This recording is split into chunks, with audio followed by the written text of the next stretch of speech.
muslimin, sidang jamaah kajian majelis tasawuf yang dirahmati Allah. Pertama sekali, mari sama-sama kita memuji Allah, bertahmid dan bersyukur kepada Allah atas segala nikmat yang telah diberikan untuk kita semua. Kemudian salawat kita kirimkan, salam cinta, salam rindu dengan penuh harapan mendapat syafaat dari baginda Rasulullah SAW kepada seluruh para sahabat Nabi, keluarga Nabi, para alim ulama, mutaqaddimin, ulama mutaakhirin, bagi khususan untuk ulama-ulama kita yang ada di Aceh yang tak ada lagi. Kita berdoa mudah-mudahan semua guru-guru kita yang tak ada lagi, Allah ampuni dosanya, Allah masukkan ke dalam surganya. Yang sedang sakit, khususan untuk guru kita Abu di Takrum yang sedang kurang sehat, dan abu-abu yang lain, guru-guru yang lain yang sedang kurang sehat, semoga Allah berikan kesehatan, Allah panjangkan umur, Allah beri keberkahan. Jamaah dirahmati Allah, alhamdulillah di majelis yang mulia ini, masjid yang mulia ini, masjid yang bersejarah. Hampir seluruh para alim ulama terkenal pernah ada di masjid ini. Almarhum Abuya Mudawali pernah bertemu dengan ulama lain di sini. Syekh Abdul Rauf Asingkili pernah di sini. Syekh Nuruddin Aramiri dan seluruh para alim ulama pernah berada di masjid ini. Maka oleh karena itu, dengan kita hadir di masjid ini juga menjadi aliran keberkahan, sebagaimana para alim ulama pernah datang dulu mengikut kajian, demikian juga dengan kita semua. Sedikit saya ingin jelaskan, tahun 2008 dulu ada musyawarah akbar yang diketuai atau dipimpin acaranya. Musyawarah itu dihadiri ulama langsung oleh almarhum Abuya Muhyiddin Wali. 2007 lokasinya di Bintang, di Bungcala tepatnya. Saat itu hadir di sana almarhum Abu Panton Labu, hadir di sana juga beberapa ulama, saya lupa, termasuk guru-guru kita seperti Abah Asnawi juga hadir untuk berdiskusi terkait tentang membahas Aceh di masa akan datang. Saya waktu itu memegang kamera, sama seperti radioku hari ini pegang kamera. Tugas saya pegang kamera. Jadi alhamdulillah ada data yang tersimpan. Di sana almarhum Abuya sangat cinta kepada Aceh. Beliau berbagai macam cara, bagaimana caranya Aceh ini terjaga sekali ahlus sunnah wal jamaah, tauhid tidak melenceng, dan Syafi'i tetap dalam mazhab fikih kita, sehingga Abuya mufakat dengan ulama-ulama lain. Maka saat itulah terjadilah pengajian sebulan sekali di Masjid Raya. Nah, itu sejarah pertama dulu. Sebelum ada pengajian Masjid Raya tahun 2006, Abuya musyawarah. Saat itulah Abuya yang membuka pengajian Masjid Raya Baitur Rahman. Sama seperti ini, cuman dulu pagi. Nah, jadi tugas luntuan tetap demi kamera kan. Jadi kemudian tak ada lagi beliau, dilanjuti oleh almarhum Abuya Jamaluddin Wali.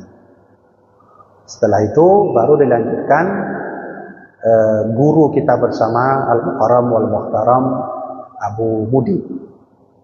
Saat saya bertemu dengan Abu Mudi, kami duduk musyawarah, kami dengar mau'izah hasanah dari beliau. Beliau bercerita bahwa apa yang saya lakukan ini, kata Abu Mudi, itu atas perintah almarhum Abuya Muhyiddin dan Abuya Jamaluddin Wali.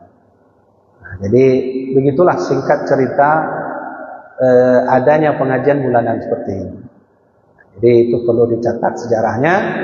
karena ke depan ini akan menjadi kisah terbaik untuk anak-anak kita semua. Di antara diskusi yang terjadi saat itu, almarhum Abu Yamaimuddin sangat fokus membahas tentang akidah Ahlus Sunnah wal Jamaah. Dan ini akan menjadi tema kita hari ini, malam ini. Kenapa harus Ahlus Sunnah wal Jamaah? Karena saya lihat di Aceh sudah banyak sekali akidah yang sudah di luar jalur Ahlus Sunnah wal Jamaah. Itulah sebabnya almarhum Abuya menulis buku berjudul Paham Wujudiyah, kontroversial yang ada di Aceh.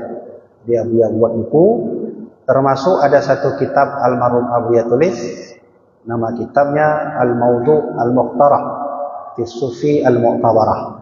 Beliau buat kitab tebalnya segini, dan itu hanyalah rujukan bagi para mursyid tarekat Naqsyabandiyah, tidak dikonsumsi oleh orang-orang yang bukan tarekat. Di sana Abuya jelaskan semua tentang Ahlus Sunnah wal Jamaah. Jadi malam ini, sebagaimana tadi panitia menyampaikan, ada satu kitab yang perlu kita jadikan rujukan. Nama kitab ini adalah At-Tibyan fi Ma'rifatil Adyan. Mungkin kita di Dayak, waktu dulu kita ngaji, kitab ini bukan pelajaran wajib kita.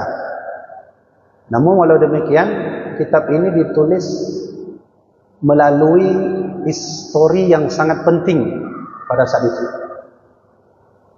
Siapa penulisnya? Syekh Nuruddin bin Ali Ar-Ranil dari India, salah seorang mufti pada masa Sultanah Ratu Safiyatuddin. Dalam mukadimahnya, saya tak bawa kitab itu. Kalau mau kitab itu nanti saya kasih cara untuk belinya. Kitab ini bentuknya manuskrip, umurnya sudah hampir 400 tahun. Karena begini, saya memandang Aceh ini tidak boleh bagi saya keluarkan pendapat sesuai pikiran saya, tidak. Karena saya bukan ulama, saya bukan tengku besar, saya bukan ini, karena saya banyak kelemahan. Saya rujuk ke para alim ulama dulu yang pernah membuat Aceh ini besar, yang pernah membuat Aceh ini berjaya. Di antara ulama-ulama yang menjadi pedoman penting saya adalah Syekh Abdul Rauf As-Singkili, Syekh Nuruddin Ar-Raniri, Syekh Faqih Jalaluddin At-Tarusani. Beliau ini murid tersayang Syekh Abdul Rauf As-Singkili. Dan satu lagi mufti terakhir Kerajaan Aceh Darussalam, yaitu Syekh Abbas bin Muhammad. Kubur beliau sekarang kalau ingin pergi di Ule Susu Darul Imarah. Nama beliau Tengku Cik Kutakarang. Jadi yang dalam tembiak nejak. Kadang-kadang kita yang urung Banda Aceh watai dia surah Syekh Kuala. Dan yang lomba dan yang empat kubu Syekh Wala. Yang urung Banda Aceh dan yang nampak kubu Syekh Wala. Saya rasa ulama inilah yang akan menjadi rujukan dari semua permasalahan yang ada di Aceh. Apa sebab? Pertama, kalau Aceh bermasalah tentang hal ekonominya, Syekh Abdul Rauf Singkili sudah menyiapkan buku khusus tentang ekonomi Aceh.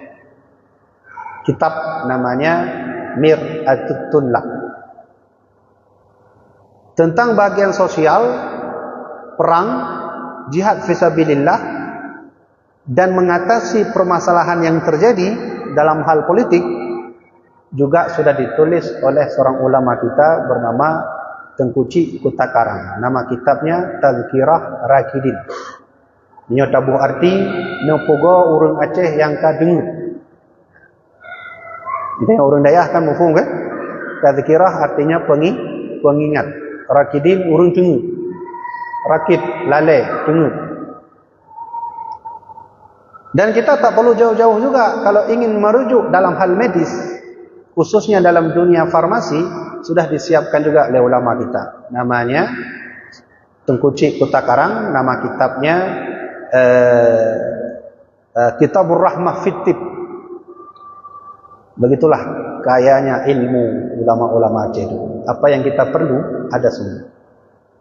Nah, karena kita malam ini membahas hal yang paling penting di atas yang penting, yaitu akidah Ahlus Sunnah wal Jamaah, tentu pertama sekali sebelum kita mulai sedikit, kita harus jelaskan terlebih dahulu apa sebab, apa alasan penjelasan ini harus kita jelaskan. Keterangan ini harus kita jelaskan dan pengajian ini harus kita buat. Sebagaimana tentu-tentu sekalian tahu bahwa di Aceh kita sekarang ini sudah masuk ke ranah darurat akidah Ahlus Sunnah wal Jamaah. Syiah sudah mulai tumbuh sedikit, Khawarij sudah tumbuh lama, Murji'ah sudah ada, Jabariyah sudah ada, Mu'tazilah sudah ada, bahkan lebih parah lagi, Khawarij juga sudah ada. Apa yang Nabi sebut sejak dulu tentang 72 golongan itu sudah ada di tempat kita. Yang jangan tanya di mana tempatnya, saya tahu tempatnya, tapi carilah sendiri. Semua sudah ada. Dari mana saya tahu? Pengalaman yang saya lakukan selama 4 tahun, 5 tahun dakwah. Saya keliling Aceh, saya temui kasus-kasus yang terjadi di lapangan dan masyarakat melaporkan itu kepada saya. Bahkan ada ajaran di Aceh juga, solat itu tak wajib lagi. Yang penting hakikat kepada Allah. Sembahyang nombor 2. Yang penting hati ikhlas, karena pun sembahyang ni kasih. Karena yang baik dan yang 4 tempat nyan kanan. Minta gerom. Jadi terkait tentang ini saya selalu berhubungan dengan Abi Bayu. Beliau tahu semua, saya arahkan, saya kasih informasi, beliau dah tahu semua. Yang jelas malam ini kita ingin lihat, judul kita malam ini adalah perspektif tauhid menurut ulama kerajaan Aceh Darussalam. Sehingga orang tanya nanti, Iskandar Muda itu akidahnya apa? Mazhabnya apa? Kesufiannya di bagian mana? Iskandar Sani akidahnya apa? Fikihnya apa? Kesufiannya di bagian mana? Syekh Abdul Rauf As-Singkili, Syekh Faqih Jalaluddin, Syekh Baginda At-Tarusani, itu semuanya itu ulama-ulama kita dulu, tauhidnya apa? Fikihnya apa? Dan kesufiannya apa? Malam ini akan kita bahas. Dulu terjadi suatu pertemuan antara Syekh Nuruddin dengan Iskandar Sani. Setelah tak ada lagi Iskandar Muda, beliau menjabat tahun 1607 sampai 1636, 32 tak ada lagi. Maka Iskandar Sani menjabat sebagai sultan. Di mana saya baca cerita ini langsung pada muqaddimah kitab Syekh Nuruddin langsung. Kalau ingin lihat cerita ini, ingin baca cerita ini, beli kitab Tibyan fi Ma'rifatil Adyan, sudah diterjemahkan. Pada muqaddimah itu Syekh Nuruddin tulis sejarah kenapa kitab itu harus hadir. Beliau menghadap Iskandar Sani. Iskandar Sani melapor bahwa Aceh sudah mulai masuk ajaran-ajaran yang lagi lumpugah meno, anapu semayang ni. Yang penting hati God, kita nyo God mendum, hudib God, semayang anapu ni.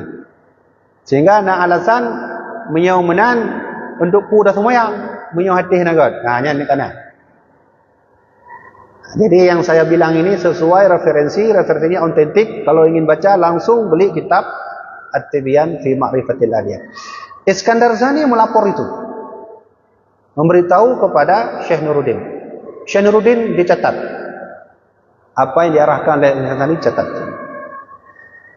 Ketika Iskandar Sani wafat, naiklah tahta saat itu Ratu Safiyatuddin binti Sultan Sulaiman Iskandar Muda bin Sultan Mansur Shah bin Sultan Abdul Jalil bin Sultan Alaiddin Riayat Shah Al-Qahar bin Sultan Ali Mughayat Shah bin Sultan Samsu Shah sampai Sultan Mahmud Shah ke atas dari negara Turkmenistan.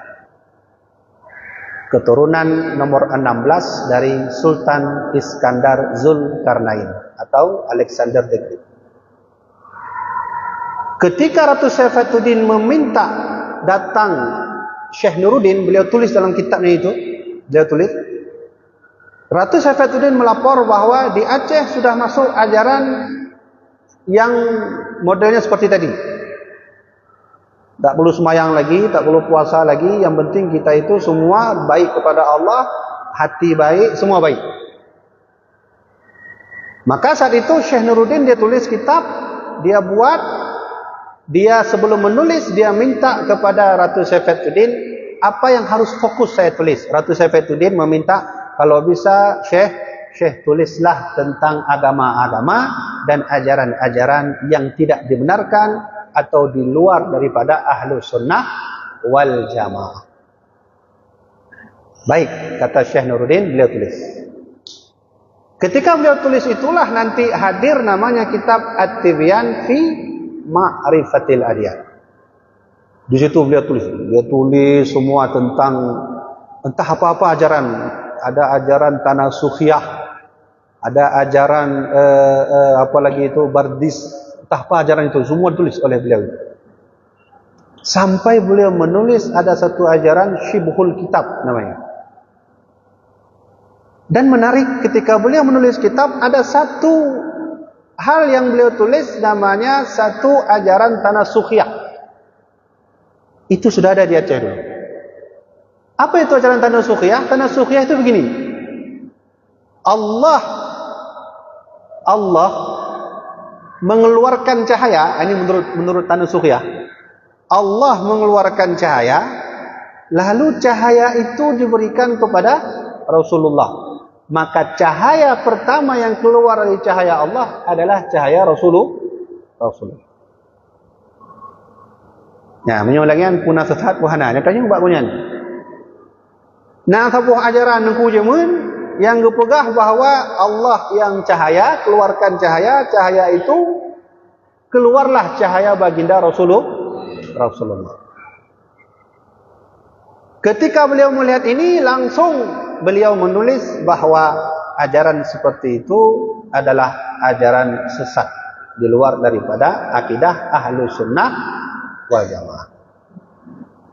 Saya rasa hebat sekali beliau, karena beliau ini satu masa dengan Syekh Abdul Rauf As-Singkini.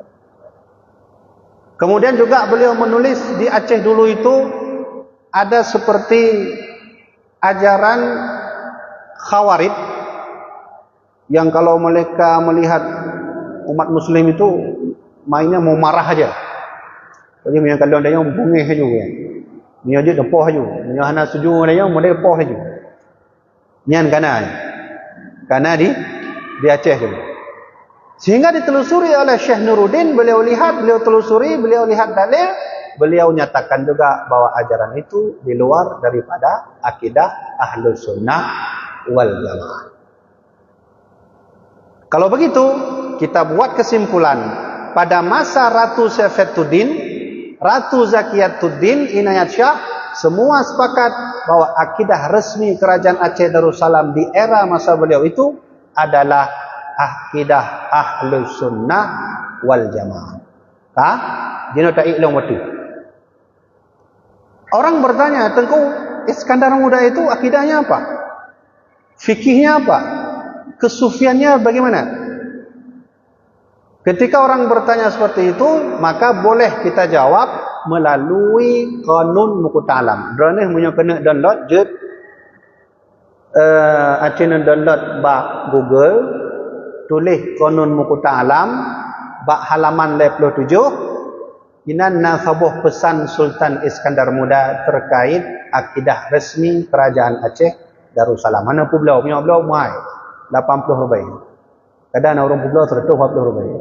Nyo nampeng ke habis dia. Jadi jino ka gratis mandu. Tinggal di download, Saya ulangi lagi, download Qanun Muqta Alam, itu undang-undang Kerajaan Aceh Darussalam, kemudian buka halaman 37, satu lagi nanti buka halaman 81, di sana tertulis, ayo kita bahas, saya sekarang mudah. Kata beliau, kita di Aceh Ahlus Sunnah wal Jamaah, tidak boleh Syiah, tidak boleh Mu'tazilah, tidak boleh Khawarij, dan tidak boleh Rafidhi.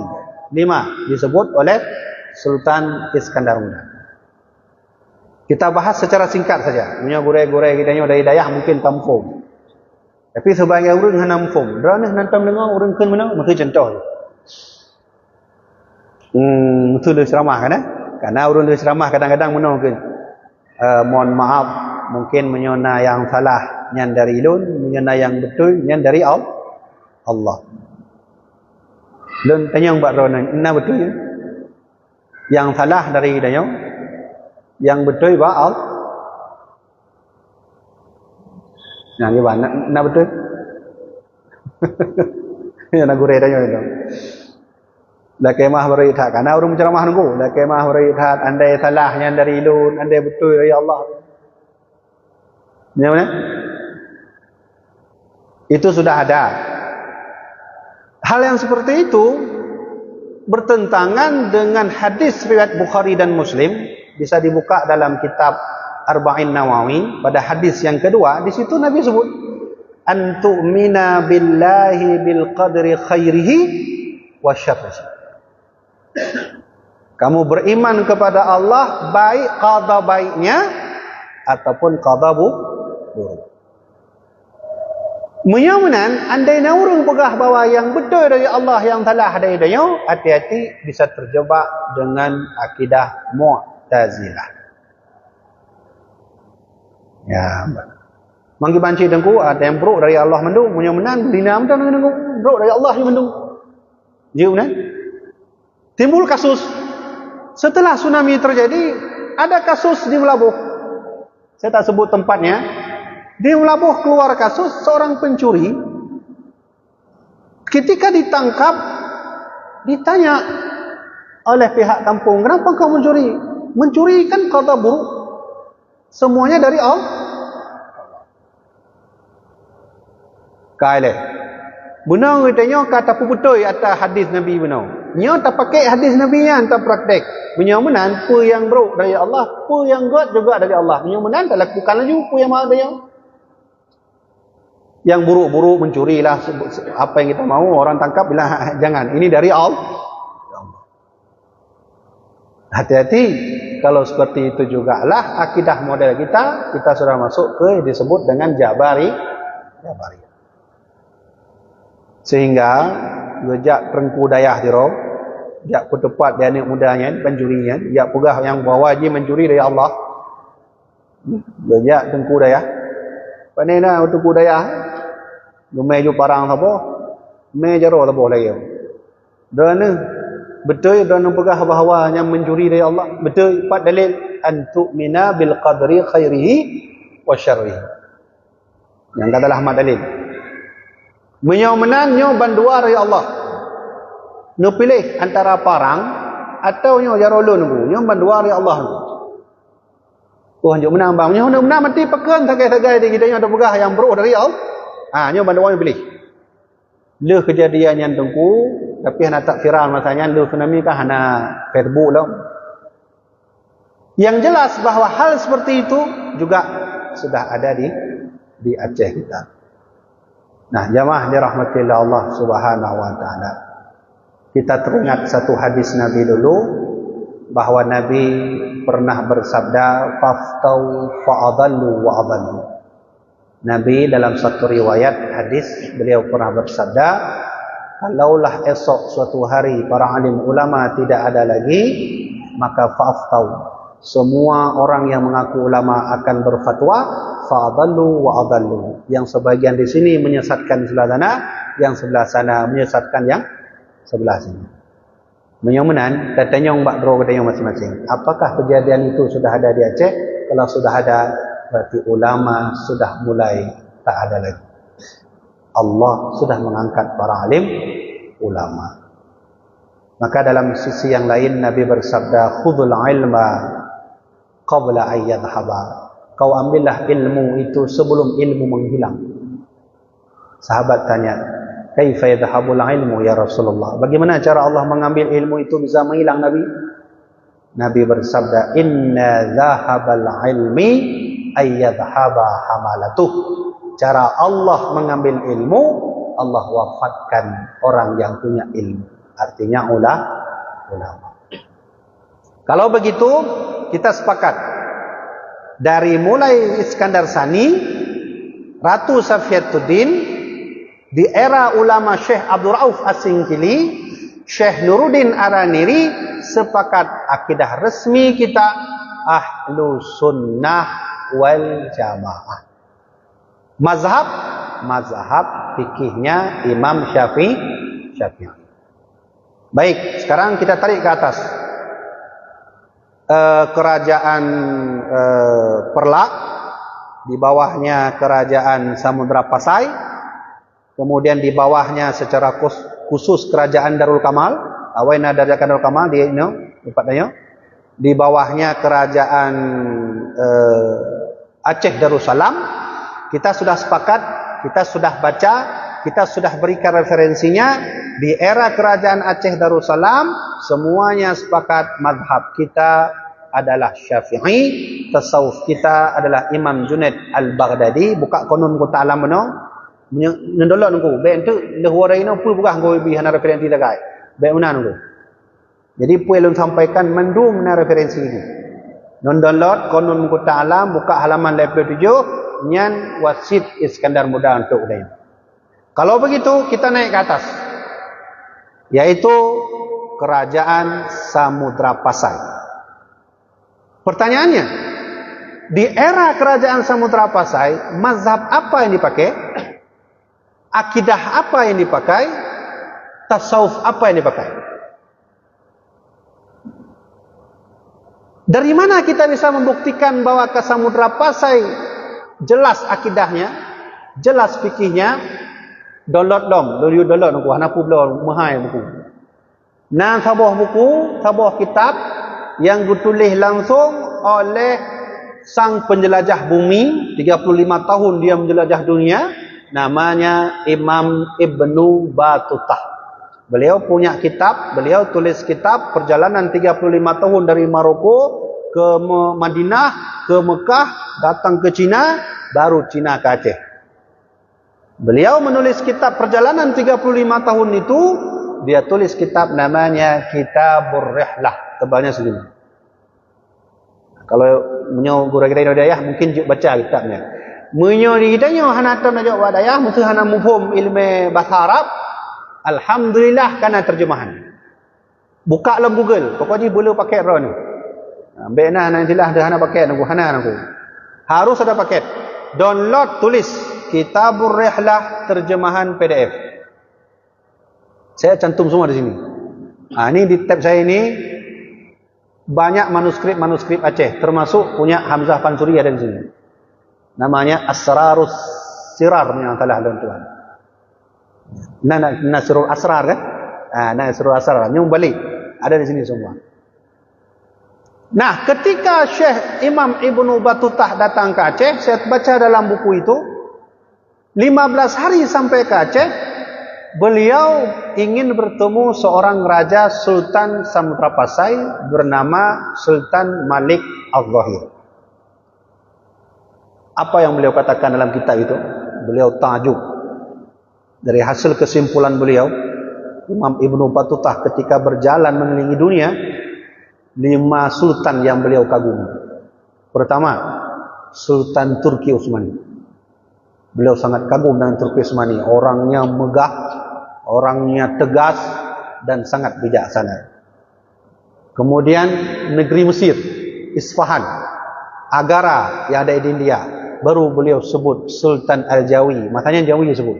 Sultan Malik Al-Zahir nomor 4. Apa yang beliau sebut di situ dalam kitabnya? Saya kagum dengan Sultan Malik Al-Zahir. Beliau alim. Nah, itu sebut. Beliau orangnya alim. Ini raja aku. Raja Aceh Yamun kon sekedar raja nak nak ijak but, hanjut raja. Raja Aceh dulu orang alim, ulama baru jadi raja. Inilah sebabnya kenapa Belanda itu menjajah kita sampai ke sejarah. Dina orang Aceh menyatakan yang Thor Iskandar Muda ni teringatlah oleh raja. Benar ku? Bahkan lain jawaban aku. Thor Iskandar Muda, bandara aku. Bandara Iskandar Muda. Ternyata dalam kitab Bustanul Salatin yang ditulis oleh Syekh Nuruddin Araniri, saya punya kitab itu pasal 13. Karena kitab itu mahal sekali harganya, tebalnya segini, itu ditulis langsung oleh Syekh Nuruddin Araniri. Ubin yang terbaik, onyo meja ubin yang terbaik. Yang sebuah kitabnya karena katrip hat, yang kait tamong dalam kitab langka dibeli oleh Eropa 20 triliun. Nah, ada yang jual. Ada yang punya di Aceh. Saya nggak kasih tahu namanya karena ini rahasia. Ini tu 20 triliun. Yang menyerta publik orang ku, ho tamai pengen ku. Tak dengar Amerika tu bulan, kena Mesir tu bulan. Tapi saya nak dapat dari sana, saya cari di Malaysia, ada teman saya di Malaysia, beliau kirimkan itu Bustanul Salatin. Waktu saya dapat kitab itu merinding saya karena di situ ditulis tentang jati diri seorang Sultan Iskandar Muda. Maka selama 3 tahun ini saya meneliti tentang Iskandar Muda. Iskandar Muda bagaimana orang hebat orangnya itu. Nah, kita kembali ke tema tadi. Ketika datang 15 hari Imam Ibnu Battutah, beliau ingin bertemu Sultan Malik Al-Zahir. Hari pertama tidak bertemu.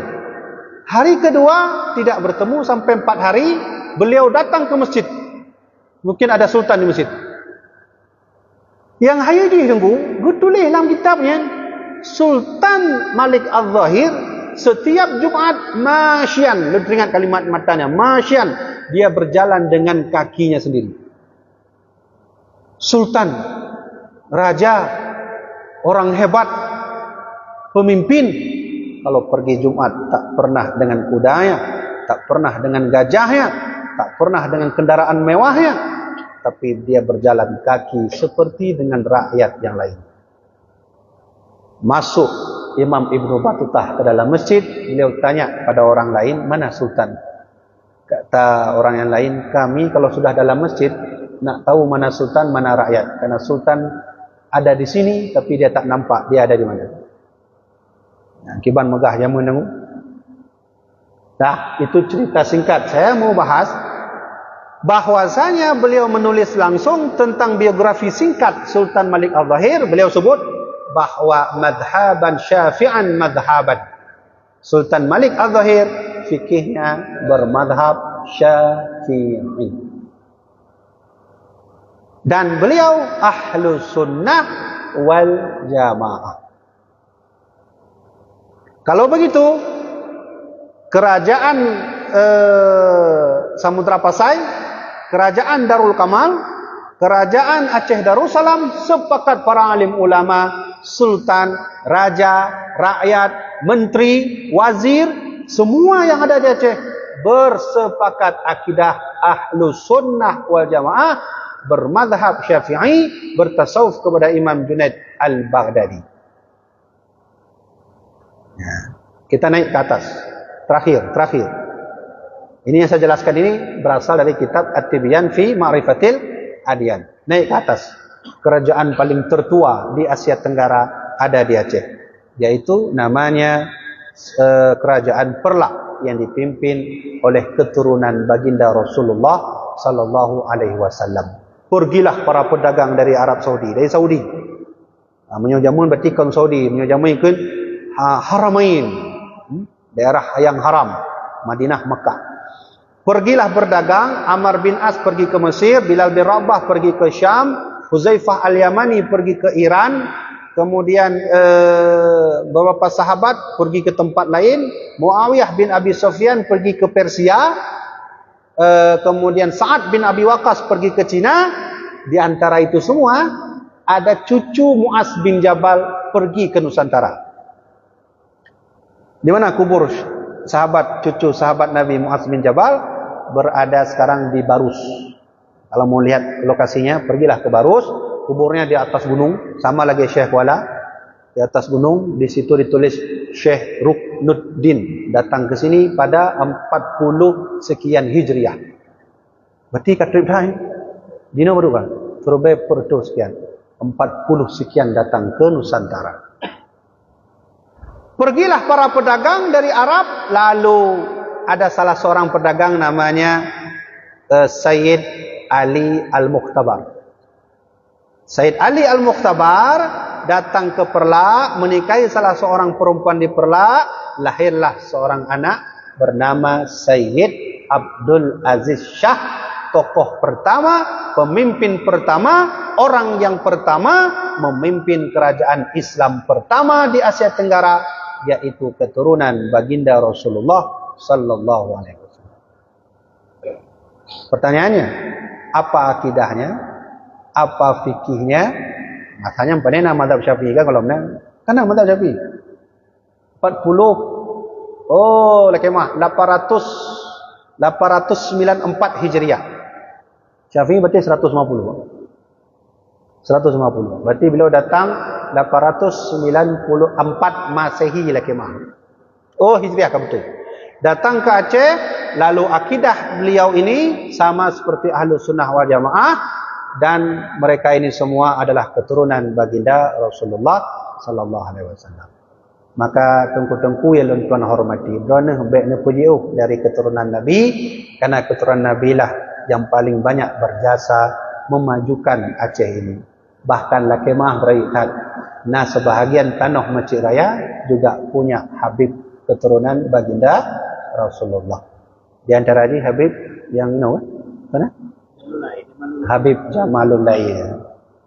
Itu punya beliau. Tapi apalah artinya, ternyata di kemudian hari mereka-mereka yang mulia ini diintimidasi nasabnya, dihina-hina nasabnya. Naudzubillah min dzalik. Jadi menyomenanku resmi sudah bahwa kita akidah Ahlus Sunnah wal Jamaah bermadzhab Syafi'i, bertasawuf kepada Imam Junaid Al-Baghdadi. Sebelum saya tutup, di kemudian hari beberapa tahun yang lalu ada satu kelompok, dia menyebut diri Ahlus Sunnah wal Jamaah. Ketika kita baca, ternyata Ahlus Sunnahnya hanya kepada Quran dan hadis. Ijma' tak pakai lagi, kias tak pakai lagi. Hanya nak pudanya maklum so nunggu nabi tagoro, na beritanya enggak. Ya kan? Sekarang kita tanya lagi. Iskandar Muda ketika menetapkan akidah Ahlus Sunnah wal Jamaah, apa kepada Quran dan Sunnah saja? Ijma' tak pakai, kias tak pakai? Jawabannya, download lagi buku Qanun Nuqul Alam, itu undang-undang kerajaan Aceh Darussalam, buka pada halaman 2. Di situ ditulis oleh Iskandar Muda bagaimana definisi Ahlus Sunnah wal Jamaah. Beliau tulis Ahlus Sunnah wal Jamaah Aceh bersumber kepada Al-Quran, bersumber kepada hadis, bersumber kepada ijma', bersumber kepada kias. Betulihlah oleh Iskandar Muda kias-kias, kias Aulawi, kias Syabah, nyata wak dayah mendung kan? Dan yang buat pada usul fiqh, dibuat oleh Iskandar Muda. Nah, kalau begitu, kalau ada orang mengaku Ahlus Sunnah wal Jamaah hanya kepada Quran dan hadis saja, itu akidah Ahlus Sunnah wal Jamaah yang palsu. Jadi jamaah dirahmatillah Allah, pekan sebab belum jelaskan lagi yang tengku, karena kita diambang kehancuran akidah. Jangan pernah lupa dengan sejarah. Dulu ada musuh Allah pernah hadir di sini.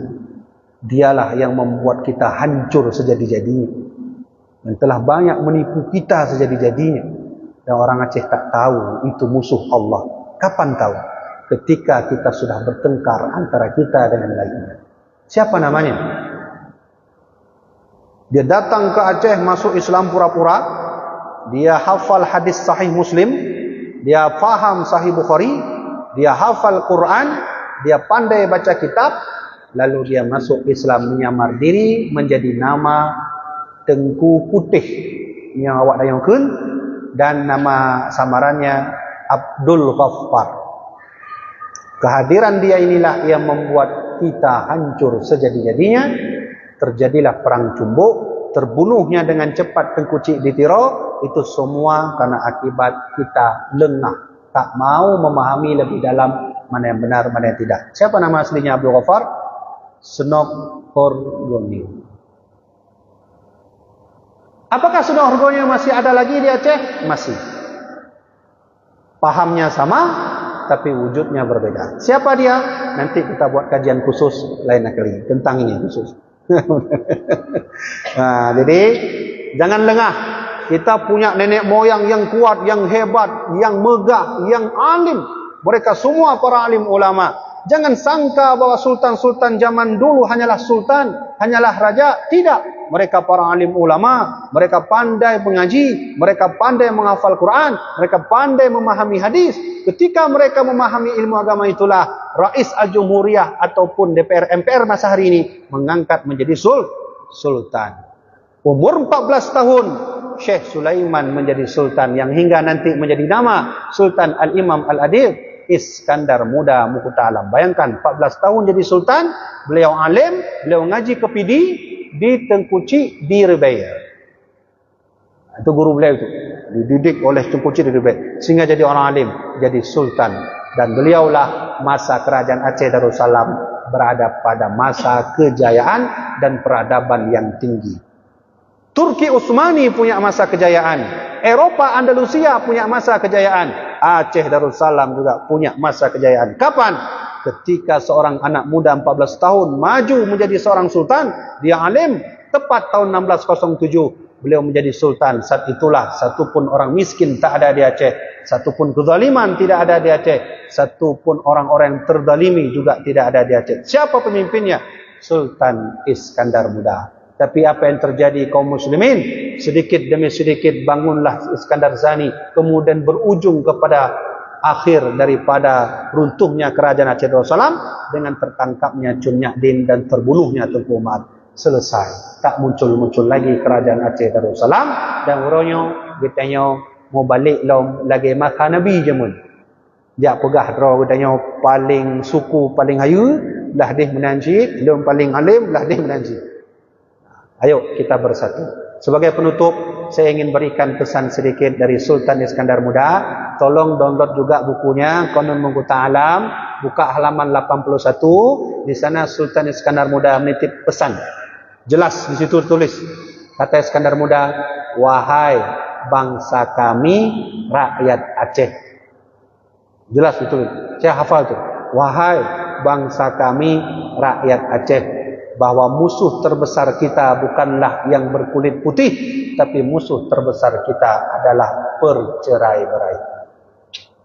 Silakan buka Qanun Mughta Alam, baca halaman 3, baca halaman 37, baca halaman 81. Yang mau bukunya ada sama saya. Kalau nak mau beli boleh di-download saja. Jamaah dirahmati oleh Allah.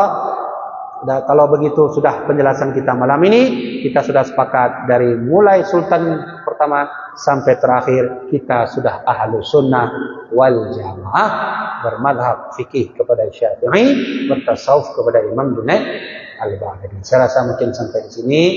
Saya serahkan kembali bagaimana diarahkan instruksinya oleh tim panitia. Sekian dari saya.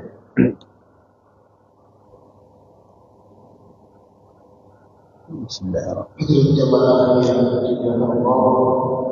Alhamdulillah kita berbincang bersama kajian daripada kitab At-Tibyan fi Mawdu'il Kajian yang merupakan karangan Syekh Rudin Al-Hadi.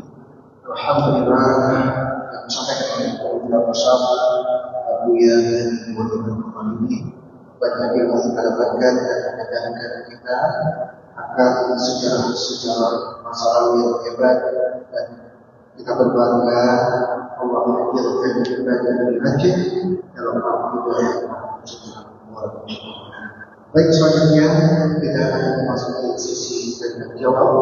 Nantinya jamaah dapat bertanya langsung kepada kita, juga pendengar di mana berada, mendengarkan apa yang berlakunya via nomor kami di nomor 452 60 91 946 kami ulangi di nomor 452 60 91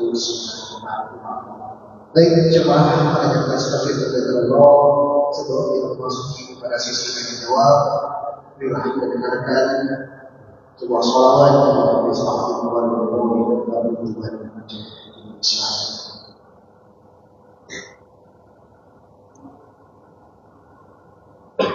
اللهم صل وسلم وبارك عليه وعلى آله صلى الله عليه والنور على نور التي عرض السماء. Buku taruh aja dalam nih. Ya taruh. Udah taruh buku dalam nih. Udah. Siapa pegang? Pegang. Taruh aja di mana, di tengah boleh bukan?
Hadirin jamaah yang sekalian berdoa. Selanjutnya kita masuk sesi tanya jawab dan kami memberikan kesempatan kepada jemaah untuk kita tanya awal saja.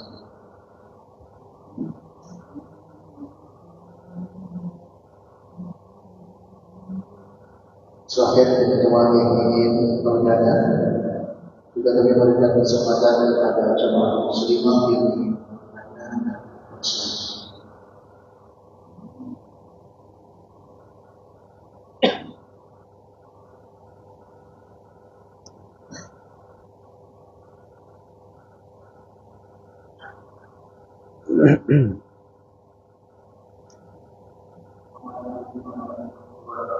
Waalaikumsalam.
Waalaikumsalam. Baik, terima kasih. Selanjutnya kami berikan kesempatan kepada penanya. Silakan.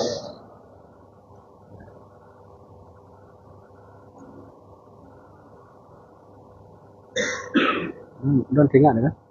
Don ringan kan? Tidur berapa bulan? Ya udah aja. Assalamualaikum warahmatullahi wabarakatuh. Waalaikumsalam warahmatullahi wabarakatuh. Terima kasih kepada Ania telah memberikan kesempatan kami para teman berbagai ini. Mungkin satu pertanyaan dari saya yang relevan dengan era pemerintahan Sultan Iskandar Muda, yaitu terkait dengan bagaimana Sultan Iskandar Muda memasukkan tradisi lokal dalam ajaran Islam dalam sistem pemerintahan. Terima kasih. Baik, terima kasih. Langsung saya pertanyaan akan langsung dijawab oleh Guru Tidak Bersama. Baik, saya akan jawab sesuai kemampuan ilmu yang ada pada saya. Setiap jawaban guru-guru kita, ulama-ulama kita, itu benar semuanya. Arti benar, semua punya perspektif sendiri dengan dalil-dalil yang dimiliki oleh guru-guru kita semua. Artinya terkait tentang Wali Nanggro ini, ya bukan hanya Tengku yang katakan seperti itu, banyak yang juga sebut bahwa ini tidak ada manfaatnya, begitu kan?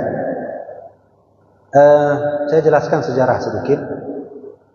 Dulu itu tahun kami pindah ke sini tahun 2009 saya ingat 2009 itu datang orang-orang KPA, orang GAM, kemudian termasuk diantaranya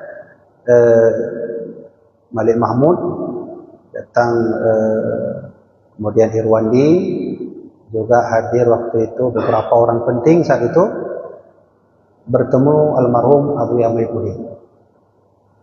Kondisi rumah kami masih kurang bagus saat itu, dan saya punya fotonya itu. Karena kami anak-anaknya mengabadikan apa yang terjadi pada almarhum, kami abadikan. Semua lengkap fotonya itu. Jadi orang-orang ini meminta kepada Abuya untuk memberi sumbangan moral, bagaimana caranya ke depan Aceh ini bagus, baik, syariatnya jalan, adatnya tak tinggal. Di adat urun Dayu Jamun tetap benar tertinggal, syariat jalan tapi adat benar aja. Sehingga berhubunglah almarhum Abuya ketika itu dengan orang-orang ini. Saat itu Malik Mahmud belum ada lagi, karena saya teringat waktu itu datang Muallim belum ada ya, Malik Mahmud sudah ada datang, termasuk Abu Tumin, Abu Payapasi, almarhum Abu Yamaipuddin, almarhum Hasan Ditiro, dan almarhum ketua MPU, ketua Muna, siapa namanya lupa tuh, yang udah almarhum itu menghadiri pertemuan khusus di Malaysia, dan saya juga punya fotonya. Bahkan kehadiran Abu Payapasi kemarin di satu undangan, saya tunjukkan lagi foto ini. Abu, Bakron Kiban Abu. Na Abuya, na Wali, na Hasan Tiro. Sehingga singkat cerita berumpulah ulama-ulama yang saat itu hadir, ulama-ulama yang ikut sama Abuya, yaitu Abu Payapasi dalam hal ini ya, bukan yang lain, dalam hal ini Abu Payapasi, Abu Tumim dan Bahdih, Abu Arongan, kemudian Walid yang ada di Labuan Haji ikut memutuskan musyawarah, buatlah satu lembaga untuk menjalankan syariat dan adat Aceh. Syariat jalan, adat juga berjalan. Hadirlah waktu itu yang disebut dengan Wali Nanggro. Wali Nanggro, tapi belum ada gedung waktu itu. Belum ada gedung, belum diresmikan, hadir waktu itu. Dan saya saksinya almarhum Abu Yamaipuddin dimintai oleh pihak Wali Nanggro untuk menyusun struktur hukum, aturan-aturan yang pernah ada pada Kerajaan Aceh Darussalam dibuatkan kembali. Sehingga naskahnya itu ada sama saya. Naskah almarhum Abuya disimpan. Nah, itu semua nanti Abuya tulis, wazir-wazir masa kerajaan bagaimana, pemimpin gimana, ulamanya bagaimana, dibuat oleh almarhum Abuya. Nah, maka saat itulah almarhum Abuya kita menjadi penasehat besar di Wali Nanggro. Hadirlah juga waktu itu MUNA, Majelis Ulama Nanggro Aceh, diresmikan di makam Syekh Abdul Rauf As-Singkili. Saya saksinya. Saya juga hadir, saya dilantik oleh almarhum Abuya dengan orang-orang GAM dan KPA waktu itu, yang majelis ini menjalankan aktivitas syariat atau kajian-kajian. Sehingga saat itu almarhum Abuya merubah kembali jadi Munadi, Majelis Ulama Nanggro Aceh Darussalam Indonesia. Sama oleh almarhum Abuya. Nah, sikap ataupun jawaban dari guru kita bersama Abu Mudi, beliau melihat di peristiwa hari ini, dan saya setuju. Karena Wali Nanggro di masa berdirinya dengan hari ini bergeser 180 derajat. Betul kata guru kita, betul. Ada yang salah. Jadi begitulah penjelasan singkat tentang walinan roh. Isi tujuannya dulu adalah inilah lembaga yang akan mengawal syariat dan mengawal adat. Nah, jadi kalau ingin bukti semua foto-foto ada semua itu. Walid Mahmud datang ke rumah, kemudian ada Hasan Tiro datang ke rumah tapi jumpa di Malaysia berdua dengan Abu Payapasi. Ada foto. Nah, jadi begitu kan. Tidak salah, kemudian tidak salah. Jadi yang kedua apa tadi? Yang tentang apa Rohingya apa tadi? Hah? Pemimpin umat Islam. Saya jawab, bukan jawaban saya kutip saja jawaban dari Tengku Cik Kuta Karang. Beliau hidup di masa era kehancuran Aceh. Beliau itu hidup 4 tahun sebelum Belanda masuk. Tahun 1874 Belanda masuk, Tengku Cik sudah ada. Saat masuk Belanda itu beliau buat tulis kitab namanya Tazkirah Rakidin. Di dalam kitab itu beliau jelaskan kenapa kita mundur, kenapa kita sudah tak seperti dulu, kenapa kita saling bertengkar, kenapa beliau tulis semua itu dan beliau berikan solusi-solusi untuk Aceh ke depan. Di ujung akhir kitab beliau sebelum wallahu a'lam, coba beli buku itu. Buku itu ada dijual di sini. Namanya Tazkirah Rakidin, itu asli punya Tengku Cik Kuta Karang. Di ujung akhirnya beliau bilang begini. Kalau ingin Aceh ini maju, kalau ingin Aceh ini menang kembali, kalau ingin Aceh ini berjaya kembali, maka seluruh rakyat, seluruh para pemimpin 3. Pertama, kembali semua aturan dan hukum kepada Al-Quran, kitab suci Allah Subhanahu Wa Taala. 1. Yang kedua, jangan tinggalkan sunnah baginda Rasulullah. Yang ketiga, baik dua nu ikut lom petuah-petuah sultan dan raja awal. Begitulah beliau beri wasiat kepada kita semua. Kalau ingin maju lagi Aceh, maka semua harus kembali kepada Al-Quran dan hadis serta petuah para alim ulama dan sultan Aceh. Kalau ini terjadi, kalau ini semuanya mau kembali, insyaallah hadirlah lagi pemimpin yang baik. InsyaAllah hadirlah lagi masyarakat yang baik. InsyaAllah hadirlah lagi para wazir-wazir ataupun menteri yang baik. Kalau tidak sampai hari kiamat pun hidup lagi kita, tidak kembali kepada Quran dan sunnah baginda Nabi serta ulama, nak harap aku dah pernah mandi kan. Ana harapan. Yang kedua ya. Yang kedua adat tunggu. Ya. Antum nak pegah punya salah pertanyaan ini kan. Apakah Iskandar Muda pernah membuat satu adat ataupun mungkin pernah membuat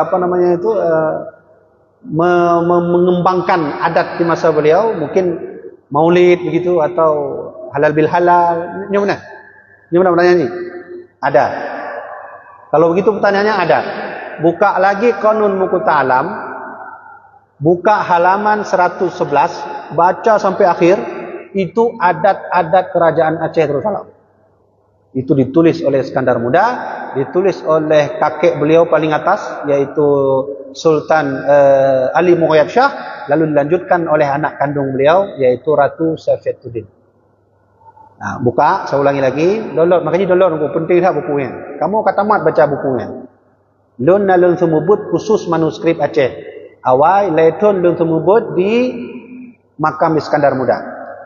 Habis tabuh kitab kamu baca atau Qanun Muku Ta'alam, jina kamu tengah baca atau Syekh Abdul Rauf As-Singkili dan murid tersayang beliau Syekh Faqih Jalaluddin dan mufti Aceh kerajaan Aceh terakhir Syekh Abbas bin Muhammad. Malam Jumaat di Aan Kupi. Yang kena jak.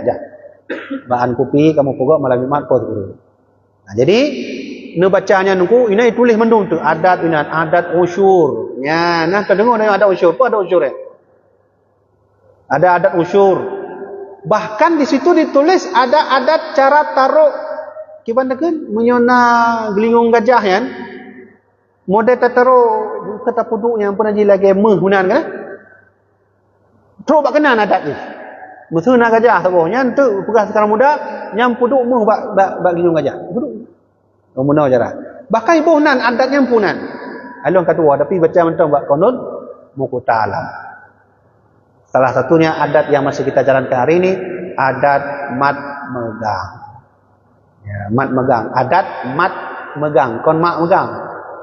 Nah, urun salah ke ni mak megang. Padahal waktu kita baca manuskrip, mat megang. Dan pu yang kagak sampaikan oleh Iskandar Muda, mat megang dengan orangnya, kita yang tak pebut, tertuh 80 derajat tengku, hana cocok. Jio tak tengku. Mat megang punya kita, yo. Hai menteri mau megang. Berarti kita punya duit, beli daging, kita bawa pulang ke rumah, kita makan bersama keluar, itu mat megang kita. Kalau mat megang Iskandar Muda, bukan begitu. Nah, bukalah kau nombor ta'alam. Baca itu, aturan kerajaan Aceh Darussalam. Mat megang Iskandar Muda, beliau panggil semua kecil. Seluruh kecil yang ada di Aceh, panggil semua. Karena wilayah Aceh itu masuk ke Malaysia.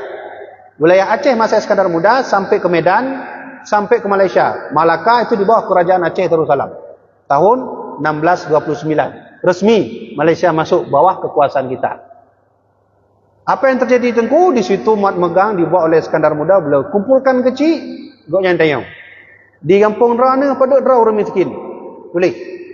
Kemudian pada draw tengku yang hanapai. Boleh. Kemudian pada draw orang yang kahanale lakawa. Boleh. Tahu tu? Nak tulis sheet orang yang hanjut jak mencari rezeki. Put bawah. Ditulis kecil, tulis. Setelah ditulis, diberikan surat itu Iskandar Muda ke Baitul Mal. Baitul Mal mengeluarkan 3 hadiah dalam 1 tahun. 1 tahun 3 kali, 1 kali 3 hadiah. Pertama, dengan diberikan duit emas, menyertai hitung orangnya berarti tertuh tawar 2 juta dari Baitul Mal. Yang kedua, kain ukuran 16 meter dari Baitul Mal. Yang ketiga, duit khusus beli daging. Hadiah Iskandar. Maji urung Yaman punya nama tu jalan, hai cok aku pakai le rumah. Ya kan? Dia nama dia ana. Pegang tengok ana pun kacok tu ubut atas le rumah le atas tangan muda ajuk. Ya Yaman, nyorongnya pada nak beda ke rumah 20 rubai. Ya, sampai pura-pura ada kalau lain le cok. Ya lu. Nah, itu ya begitu ya, singkatnya begitu ya. Nah, baca sendiri nanti adat-adat yang ada di Qur'an Ta'ala. Ya. Baik, terima kasih kepada menjawab pertanyaan. Masih kita berikan kesempatan kepada jemaah yang ingin bertanya dengan soal. Baik, jika tidak ada, kita membacakan pertanyaan yang pertanyaan para pendengar. Assalamualaikum warahmatullahi wabarakatuh. Waalaikumsalam. Yang ingin saya tanyakan, apakah tanda-tanda bahwasanya Muhammad itu bahwa banyak yang mengatakan melakukan dan itu amalan khusus supaya istiqomah jalan pulang ibadah. Yang kedua, kita untuk berbohong untuk jaga perasaan agar tetap dekat dengan keluarga atau orang lain. Ini dari 2 pertanyaan ini langsung saja. Yang pertama, bagaimana tandanya amalan ibadah kita diterima oleh Allah? Buka kitab punya Imam Ghazali, nama kitabnya itu Bidayah. Buka kitabnya itu Bidayatun Nihayah yang telah dulu. Nah, buka kitabnya itu. Di sana ada salah seorang sahabat namanya Mu'az bin Jabal. Dia datang ke Nabi. Beliau saat itu memang sedang galau, sedang susah hati. Datang ke Nabi dengan harapan Nabi memberikan arahan terbaik untuk hatinya. Sampai di rumah, Nabi tak ada. Lalu Rasulullah bertemu dengan Mu'az di tengah jalan. Sehingga singkat cerita, Nabi cerita, Mu'az, mau enggak aku berikan wasiat dengan cerita?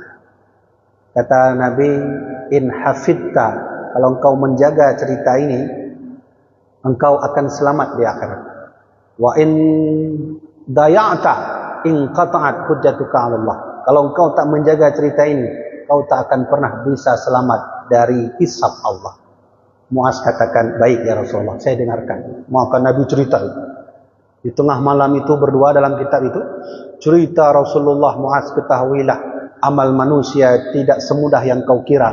Ada amal manusia dinaikkan langit pertama, ditolak oleh langit pertama, naik ke langit kedua, ditolak langit kedua, naik ketiga, ditolak langit ketiga, naik ke langit keempat, ditolak, sampai menuju kepada langit ketujuh pun ditolak. Muaz bertanya, apa yang membuat ditolak ya Rasulullah? Terkadang ada amal manusia sombong, Allah tak terima.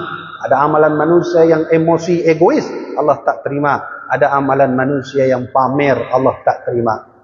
7 langit ditolak. Sampai kepada Allah ada satu amalan yang bersinar seperti cahaya rembulan. Begitu kata Rasulullah. Ketika Allah tanya, dari mana amalan ini? Malaikat Hafadhah berkata, ini amalan fulan bin fulan ya Allah.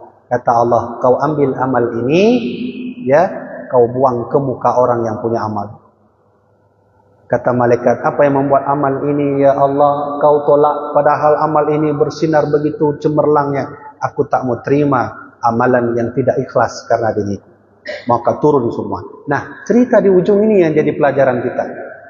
Ketika Rasulullah usai menceritakan itu, Muaz menangis. Keluar kalimat Muaz yang terkenal. Ya Rasulullah, ana Mu'adzun wa anta Rasulullah. Saya ini Muaz, Nabi. Saya orang biasa. Saya bukan Nabi. Wa anta Rasulullah. Engkau orang terkenal, Nabi. Engkau dekat dengan Allah. Tentu segala amalmu diterima Allah. Kami orang biasa, Nabi. Lalu Nabi memberi pesan, ihfad lisanaka ala akhwanika.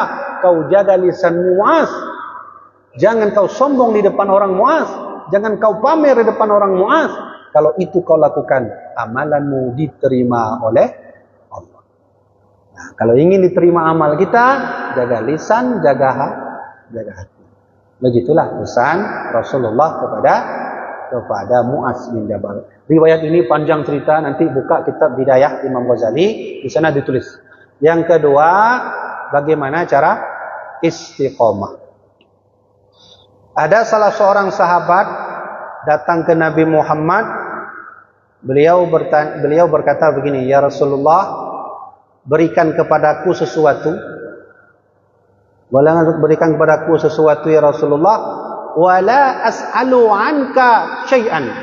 Yang sesuatu itu yang tidak ada orang tanya, yang belum engkau berikan kepadaku. Berikan hadiah khusus.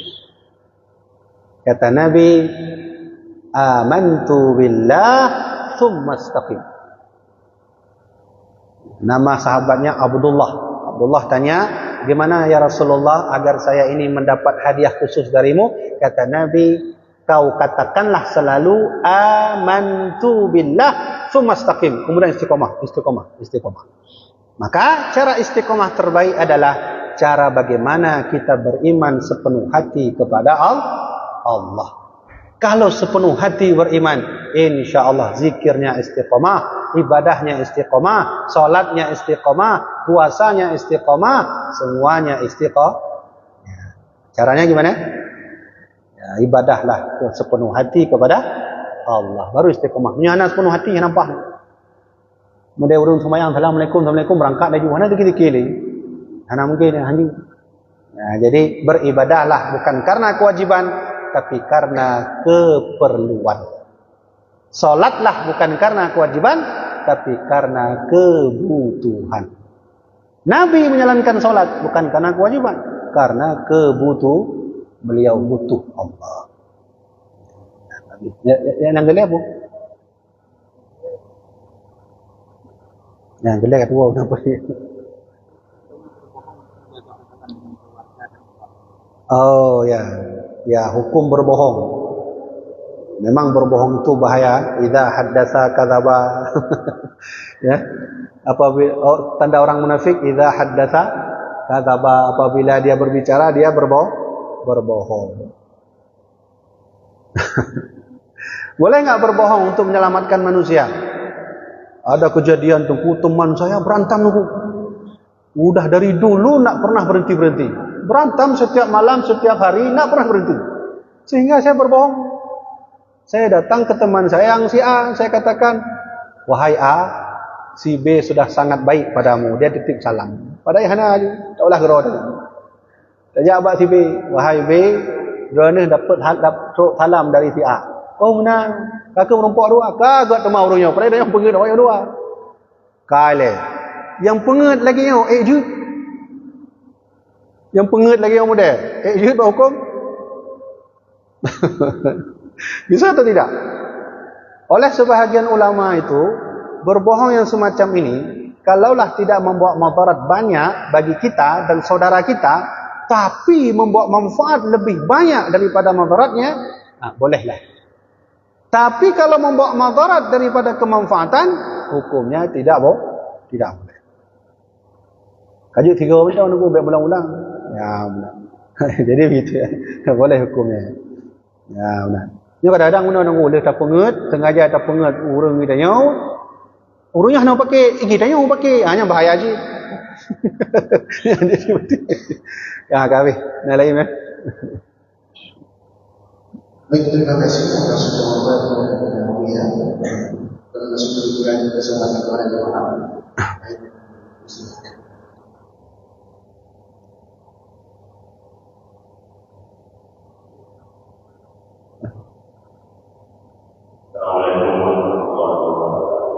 Waalaikumsalam warahmatullahi wabarakatuh.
Ya.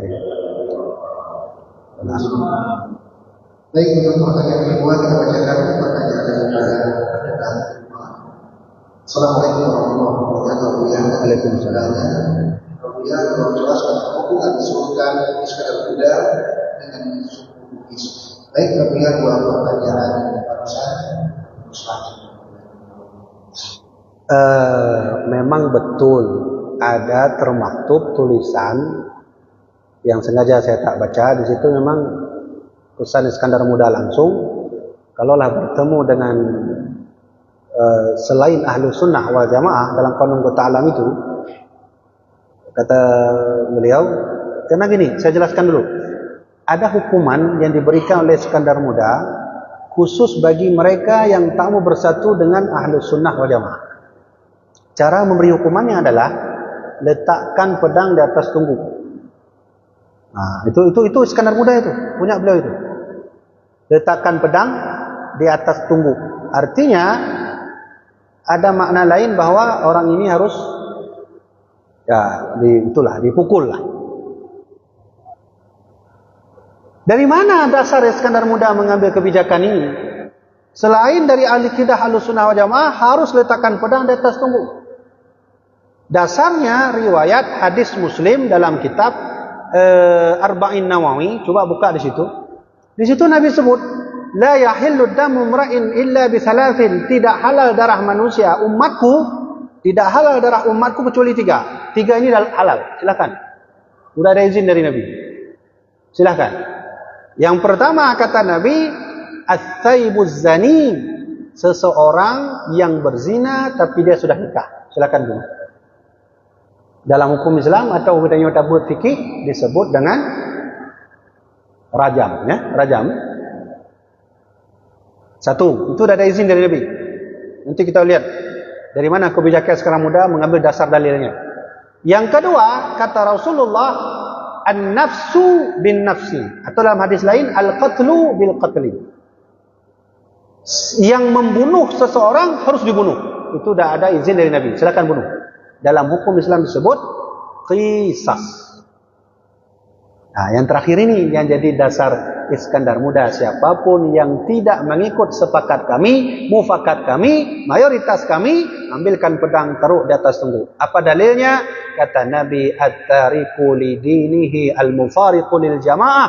Kalau ada orang yang dia berbuat asing kelompoknya sendiri, berpisah dari jamaah, maka boleh dibunuh.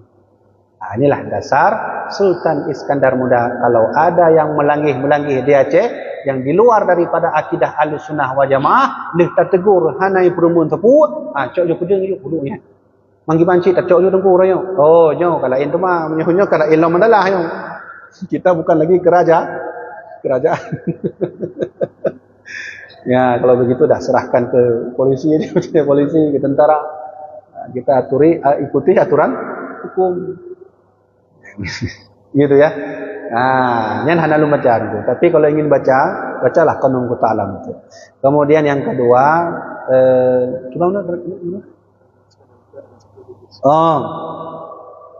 ada enggak hubungan Sultan Iskandar Muda dengan suku Bugis?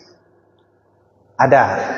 Karena Sultan Iskandar Muda punya hubungan dengan Malaka melalui Putro Pang. Kemudian Sultan Iskandar Muda, keluarganya di atas, punya hubungan dengan Duri daerahku. Riau. Itu anaknya, kakeknya. Karena Sultan Mansur Shah, Sultan Abdul Jalil yang selalu disampaikan oleh Ustaz Somad, itu kakek Iskandar Muda itu, dari sana, Riau. Nah, kemudian ada kakeknya lagi di atas, ya sampai nanti ke ujung ayahnya sendiri, Sultan Mansur Shah. Dan riwayat dari 4 istri Iskandar Muda, salah seorangnya nanti ada keturunan Nabi, yaitu Ummi Putro Al-Habsyi, dari keturunan Nabi itu. Kemudian ada Putri Ungu, ada 4 istrinya, salah seorangnya adalah dari Aceh Besar. Nah, dari 4 ini nanti itu punya hubungan keluarga ke Bugis. Maka jika ada yang bertanya, apakah ada hubungan Iskandar Muda dengan Bugis? Ada. Apakah ada hubungan Iskandar Muda dengan Malaka? Ada. Apakah ada hubungan keluarga Iskandar Muda dengan Duri, Riau? Ada. Apakah ada Sultan Iskandar Muda berhubungan dengan Saudi, Arab, Haramain? Juga ada. Kenapa? Karena kakeknya itu nanti sampai kepada orang yang berasal dari Haramain. Termasuk Sultan Iskandar Muda keturunan daripada darah Sultan Alexander the Great. Ini bahasanya berarti Sultan Iskandar Zulkarnain. Dari mana tengku dapat? Dia nyan tengku Habibie bena pugah-pugah mentang. Dia pengen kamu. Lagi lom pugah beno, lom ceramah, lom dakwah, lom sampaikan sesuai referensi. Kalau ingin lihat referensi, apakah Iskandar Muda ini keturunan Sultan Iskandar Zulkarnain? Buka manuskrip Bustanul Salatin pasal ke-13 halaman ke-29. Silakan dibuka. Kalau nggak mau ribet-ribet, lihat YouTube saya aja. Saya gantung iklan dulu. Lihat YouTube saya, judulnya THW Channel, itu khusus YouTube sejarah Aceh. Saya jelaskan YouTube. Saya baca manuskrip. Lihat THW Channel. Video terbaru hari ini adalah video bukti bahwa Iskandar Muda punya hubungan dengan Sultan Iskandar Zulkarnain yang mengurung Ya'juj Ma'juj yang disebut dalam surat Al-Kahfi ayat ke-83. Habis. Hadirin jemaah yang sekalian di dalam Allah, alhamdulillah dengan terjawabnya pertanyaan terakhir, maka selesai pengajian sebagai orang-orang yang ini. Kami mohon maaf banyak pertanyaan yang tidak dapat kita menjawab. Insyaallah dalam waktu kita akan kembali berjumpa dan pertanyaan yang bertukar akan menang pertanyaan. Hadirin jemaah sekalian, alhamdulillah semoga senantiasa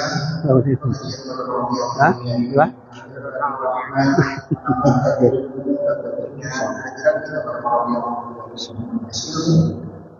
Allah yang masuk dan mengucapkan dibuat terbaik kepada seluruh jamaah panitia dan media yang juga dilakukan pengajian yang telah menyiapkan majelis sebagai pada malam yang mulia ini.